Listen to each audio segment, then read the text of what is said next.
welcome to Snips. I'm going to be working on my casebook for On the Case 2026, Who Unalived Professor Hammond. The first thing we are going to do is, now that I have, make sure we're in frame. That's the first thing we're going to do, is make sure we're in frame. I may have to go out just a little bit so that you can see what I'm doing. There we go. I'm going to, sorry about the clutter that's around town here, because we're getting used to this. I put in the black silhouettes, but I do have all of the detectives' names now, and we are going to just glue the detectives' names down on the paper. And I have them on, I took pieces from the collection. This is the essentials for this, I do believe it's called the essentials. I will leave the link in the description like I always do. You can get it from the coffee page for the paper layer, formerly known as 4 a.m. Junk Journals. Christy at 4 a.m. Junk Journals. She is the one that's hosting this. I am her co-host. So yeah, there is that. I'm putting these in here because I just think it's fun when you do this to know who your fellow detectives are. Yeah. There is 13 of us if you include Christy and myself. So yeah.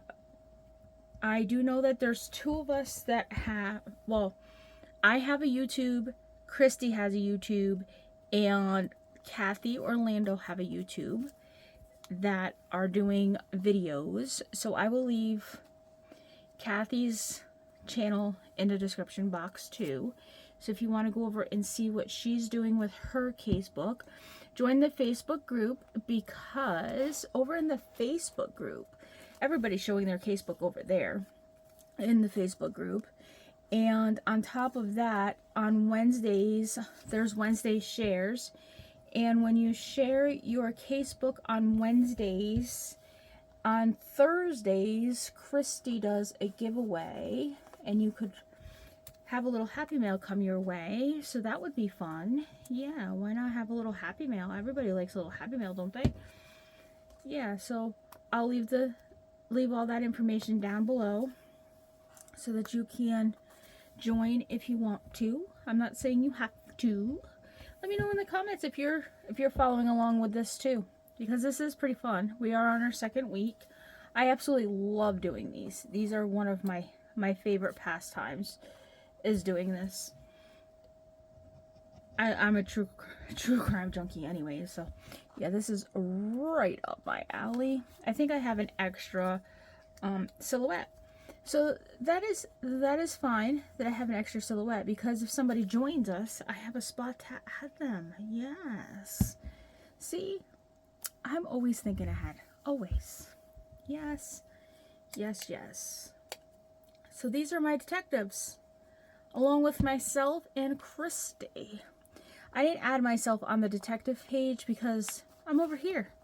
Tarine and I are over here, so there's that. But there's an extra one there, so if we have them. And that page just folds in like that. So then I'm going to go here, because this is the next big thing. In this week, for week 2, there was a drawer that was open that had some paper or some papers or something in that. I just made this out of an envelope, and I put a little knobby on there for the drawer that was open. I thought that was cool. I was thinking about rounding corners, but I'm not going to round no corners. So I'm just going to glue this down, but when I glue it down, I'm going to glue it down as a pocket, so if I need to put anything behind it, I can. Just made it out of an envelope, because I thought it would be cool to add here in her office, you know, because of her desk and all of that. So I'm going to add this down like this. And then, yes, I do a lot of this off camera because I am so picky at this. And then this was one of the pieces. It's a Polaroid from the collection. I'm just going to stick this in here because that's the contents of what's in the desk. And then I have this piece of, well, it's washi. I would say it's washi. I'm just going to tear it there. I'm going to put it here, and I'm going to put it across here because this is evidence. Because they are checking out what is in this drawer. What's the purpose of this drawer? Because this was the only drawer out of the whole entire office that was open. They do not know if anything was removed from this drawer. That is being investigated. So yeah. So I made it big enough so if anything else comes to the surface that it was taken, that we can add it there. This here says the detectives. I was going to put it here, but it covers that detective's head. So I'm just going to put, I want to use this. I really do. I'm just going to put it on the front so that I know where to find my detectives. How about that? These are also part of the collection. There's a whole page of them. I love these pieces. I sat the other day and was fussy cutting everything out so that I have it all fussy cutted. So I have that piece, and then we're gonna go back to the office. See, like I put this piece in there. This is the victim, and then I made this pocket here so I can add stuff there if I want to.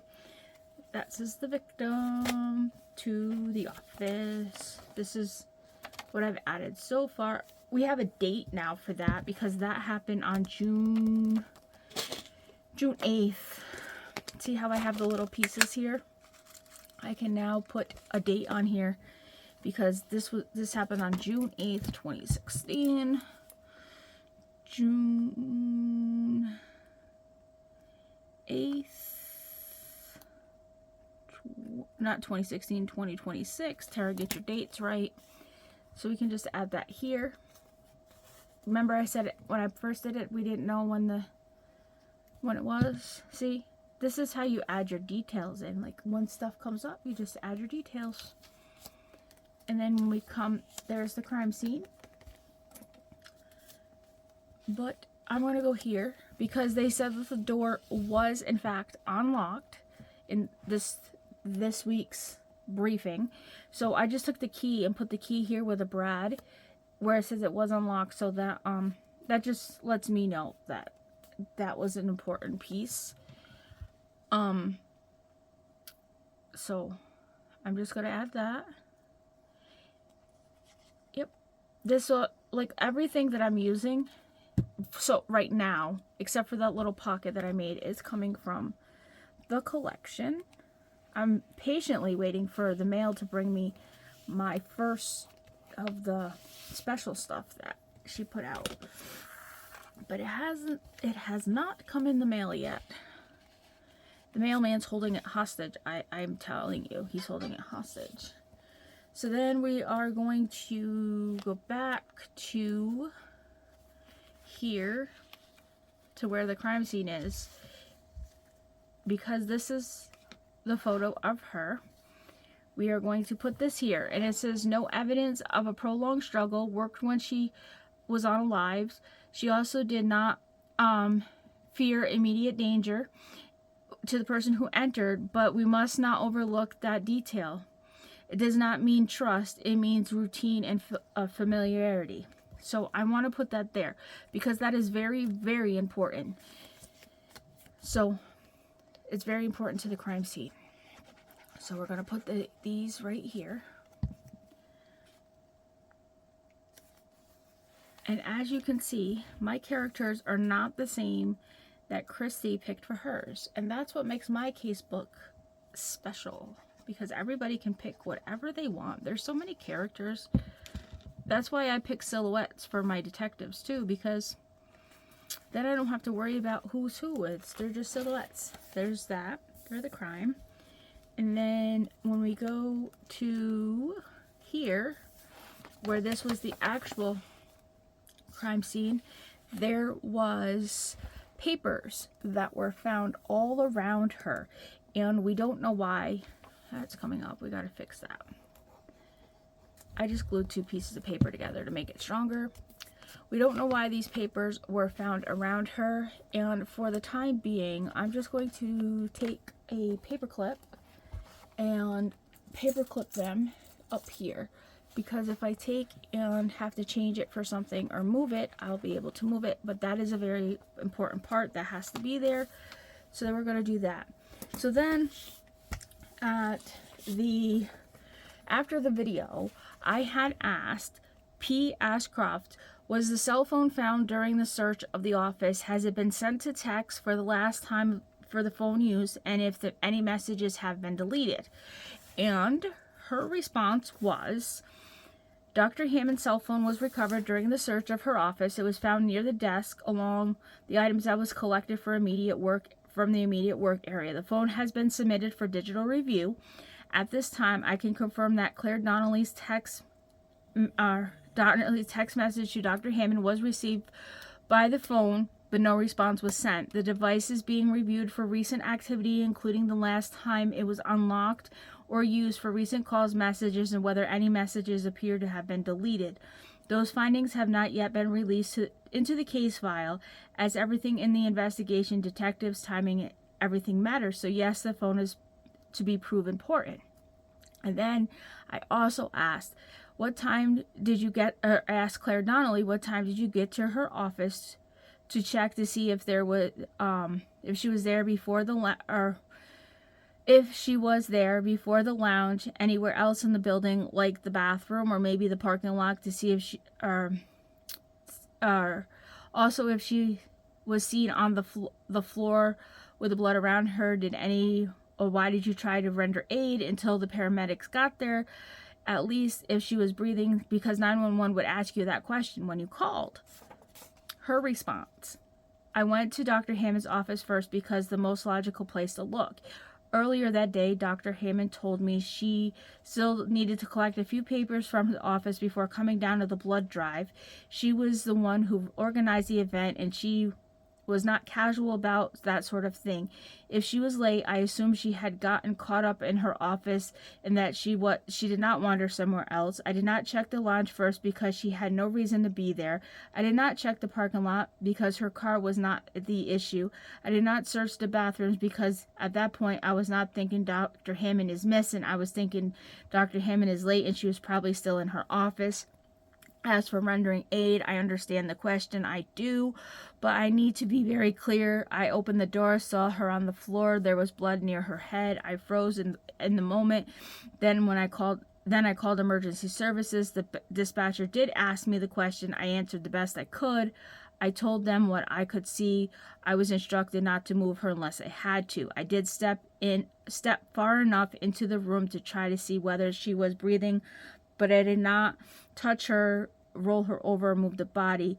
There was a head injury. There was blood. I was afraid of making something worse or disturbing the scene, so maybe someone else could have handled it better. I know I did not. I did what I could do in the moment. I called for help, stayed in the line, and waited for the paramedics. So, with that being said, I have a lot more questions for Claire. And I have a few more for P. But I also want to say, this is not real. This is fake.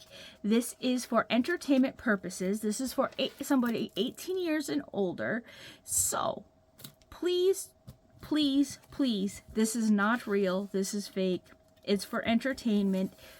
I just want to put that out there on the YouTubes because I don't want anybody to think that this is real. No, this is not real.